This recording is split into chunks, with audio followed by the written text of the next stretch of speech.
I want to talk about the biggest hurdle for pretty much every first-time home buyer in Colorado, the down payment, right? It can feel absolutely impossible, but I'm here to tell you it's not. There are some incredible resources out there. A lot of them are overlooked, but they're designed specifically to help people like you. So let's figure out how to unlock that door to your first home together. Let's go buy a house.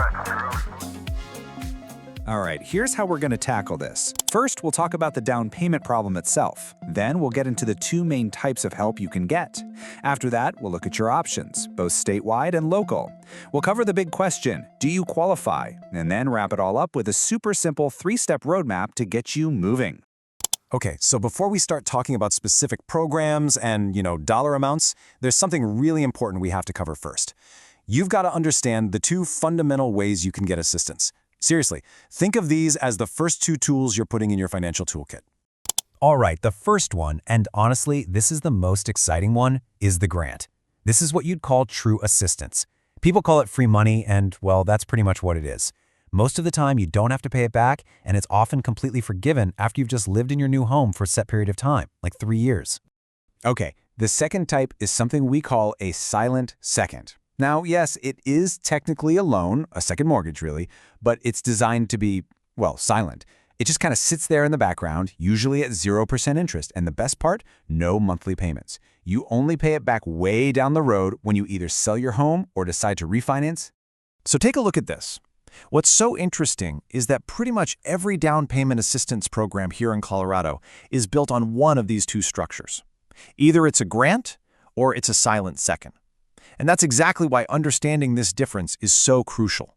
It is your absolute first step to making a smart choice for your future. All right, let's get into the big players. These are the two biggest programs available across most of Colorado. And you know what? There's a really good chance that one of these is going to be the one for you. So you're probably going to be looking at one of these two major paths. You've got Metro DPA, which is amazing for the Denver metro area, and then there's CHFA, which covers the whole state. They're both heavy hitters, but they each have their own unique advantages. Let's break them down. Okay, let's talk about Metro DPA. If you're buying anywhere in the metro area, and what you really want is flexibility and a quick path to forgiveness, this one is often the perfect fit. It gives you a grant of up to 5% of your loan amount. And the best part? It's totally forgiven after only 3 years. Just 3 years, that's it. And then you've got CHFA. I like to call this one the standard bearer because it's been around forever and it's so reliable. What's cool about CHFA is that it gives you a choice. You can pick your path. You can either go for a 3% grant, that's the pure free money we talked about, or if you need a little more cash up front, you can get a larger 4% loan, which is a silent second. It all comes down to your personal strategy. Okay, so we've talked about the big statewide giants, but beyond them, there's this whole rich landscape of specialized and local programs. These can offer even more targeted support, and they're definitely worth looking into. You'll find that nonprofits are a huge piece of this puzzle. You have organizations like the Impact Development Fund and CHAC, and they can offer some seriously large sums. I mean, we're talking up to $25,000. The main difference, though, is that these are almost always loans that you will have to pay back at some point. Now, I know a lot of you are probably dreaming of buying up in the mountains. And yes, there is help for those high-cost communities. You'll find programs in places like Eagle County, for example. But, and this is a big but, they usually come with some pretty strict live and work requirements, so you often have to already be a part of that community to qualify. The Front Range has some really vital programs too. Just look at Larimer County. They offer a loan that can be up to 20% of the purchase price. That's huge. But as you can imagine, with that kind of massive help comes some very specific income limits and geographical boundaries you have to be within.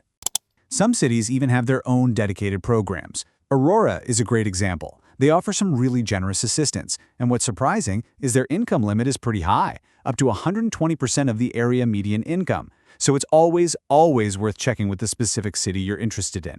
Just make sure you also check that the program is still funded and active. Pueblo's, for example, is on hold right now. Okay, whoa, that is a lot of options. I know. It can feel a little overwhelming. And it all leads to the one big question, right? How do you know if you even qualify? Well, here's the good news. Most of these programs are looking for the same basic things. So let's break it down. We're going to go through the 5 most common requirements you'll need to meet.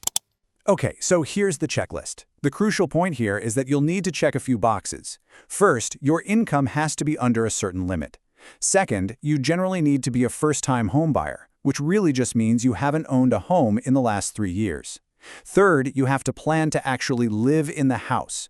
Fourth, you'll need to complete a homebuyer education class. And finally, you have to meet a minimum credit score. That's pretty much it. And here it is. Think of this as your one-stop shop, your cheat sheet.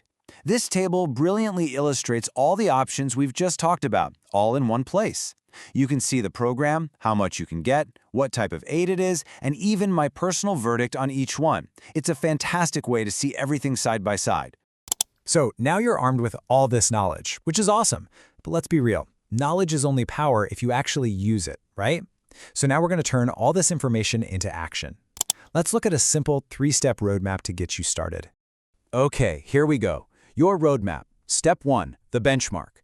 This is where you check your own finances. What's your credit score? What's the area median income, or AMI, for your county? Figure out where you stand. Step 2, the education. Go sign up for one of those home buyer classes now. Do it early, don't put it off. And finally, step 3, the connection. This is huge. You need to connect with a mortgage lender who is approved to work with these programs. And listen, if you take away just one thing from all of this, please let it be this quote. Don't go it alone. They are the ones who handle all the paperwork, they know the ins and outs, and they are absolutely the difference between an approved loan and a missed opportunity. You know, I created this guide for one reason, to turn that feeling of being totally overwhelmed into a feeling of action and empowerment. So I'm going to leave you with this final thought. What is the one small step you can take today to move yourself just a little bit closer to owning your own home here in Colorado?